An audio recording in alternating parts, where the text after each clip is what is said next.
കലൂർ സ്റ്റേഡിയത്തിൽ multi purpose സാധ്യതകൾ പ്രയോജനപ്പെടുത്തണമെന്ന നിർദ്ദേശം മുന്നോട്ട് വെച്ചുകൊണ്ട് മാതൃഭൂമി സംഘടിപ്പിച്ച കായിക സംവാദം. സ്റ്റേഡിയത്തിൽ സംഘടിപ്പിച്ച സംവാദത്തിൽ കായിക രംഗത്തെ പ്രമുഖരും വിദ്യാർത്ഥികളും പരിശീലകരും ഭാഗമായി.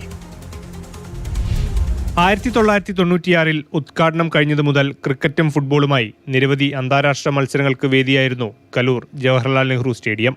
ഇപ്പോൾ അന്താരാഷ്ട്ര മത്സരങ്ങൾ പേരിന് പോലും എത്താത്തതിന്റെ സങ്കടങ്ങളും ആശങ്കകളും സംവാദത്തിൽ പങ്കെടുത്തവർ പങ്കുവച്ചു.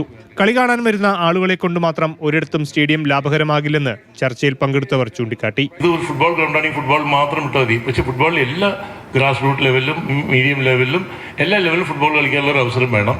ഇന്റർനാഷണൽ ടൂർണമെന്റ് കളിക്കാൻ ടൂർണമെന്റ് ഇല്ലാത്തപ്പോൾ മറ്റൊരു കൊടുക്കല്ലോ. ഇപ്പോൾ റിയൽ മാഡ്രിഡിലാണെങ്കിലും അല്ലെങ്കിൽ ബാർസയുടെ സ്റ്റേഡിയംസ് ആണെങ്കിലും അതൊരു എക്കോസിസ്റ്റം പോലെയാണ് അവർ ബിൽഡ് ചെയ്തേക്കുന്നത്. അത് കമ്മ്യൂണിറ്റീസ് വന്ന് അവിടെ ടൈം സ്പെൻഡ് ചെയ്യാൻ പറ്റുന്ന ഒരു സംഭവം. ഇതൊരു ഫുട്ബോൾ സ്റ്റേഡിയം അല്ല, പറഞ്ഞത് എക്സാക്ട്ലി കറക്റ്റാണ്.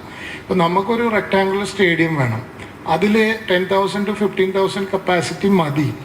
അതിൽ ഹയസ്റ്റ് സ്റ്റാൻഡേർഡ് ഫെസിലിറ്റീസ് കൊടുക്കുകയാണെങ്കിൽ 1000 രൂപയ്ക്കും 2000 രൂപയ്ക്കും ടിക്കറ്റ് എടുത്ത് വിത്ത് ഫാമിലി വന്ന് എന്റർടൈൻ ചെയ്യാൻ ആളുകളുണ്ട്.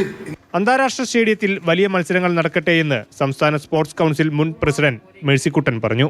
നാട്ടിലെ സ്റ്റേഡിയം ഇവിടുത്തെ കുട്ടികൾക്ക് തുറന്നു കൊടുക്കാതെ പൂട്ടിയിട്ടിരിക്കുന്നത് എന്തിനെന്ന് മനസ്സിലാകുന്നില്ലെന്നും മേഴ്സിക്കുട്ടൻ. സ്റ്റേഡിയങ്ങൾ നമ്മൾ ട്രാക്കുകളുണ്ടെന്ന് പറയുന്നുണ്ട്, പക്ഷെ ഈ ഫെസിലിറ്റീസ് നമുക്കില്ല. എക്സാമ്പിള് നമുക്ക് ബാത്റൂംസ്, കുട്ടികൾ ഇപ്പം മഹാരാജാസിൻ്റെ എക്സാമ്പിൾ, ഞങ്ങൾ ഫൈറ്റൊക്കെ ചെയ്തിട്ട് പോലും ഞങ്ങൾക്ക് ബാത്റൂം രാവിലെ ചെന്ന് കഴിഞ്ഞാൽ ബാത്റൂം തുറന്നു തരില്ല. ഇപ്പം കേരളം ഒട്ടാകെ സ്റ്റേഡിയങ്ങൾ പണിയുന്നുണ്ട്.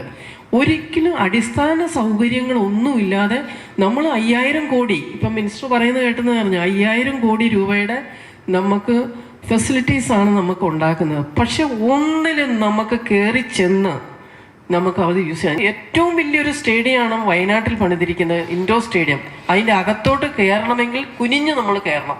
അത്ലറ്റിക് ഫെഡറേഷൻ ഓഫ് ഇന്ത്യ മുൻ joint secretary professor PI Babu, അഖിലേന്ത്യാ ഫുട്ബോൾ ഫെഡറേഷൻ മുൻ ജനറൽ സെക്രട്ടറി P അനിൽകുമാർ തുടങ്ങി പ്രമുഖർ സംവാദത്തിൽ സംസാരിച്ചു. Mathrubhumi senior news editor S Prakash, Kochi bureau chief K Padmajan എന്നിവരും ചടങ്ങിൽ പങ്കെടുത്തു. മാതൃഭൂമി ന്യൂസ്, കൊച്ചി.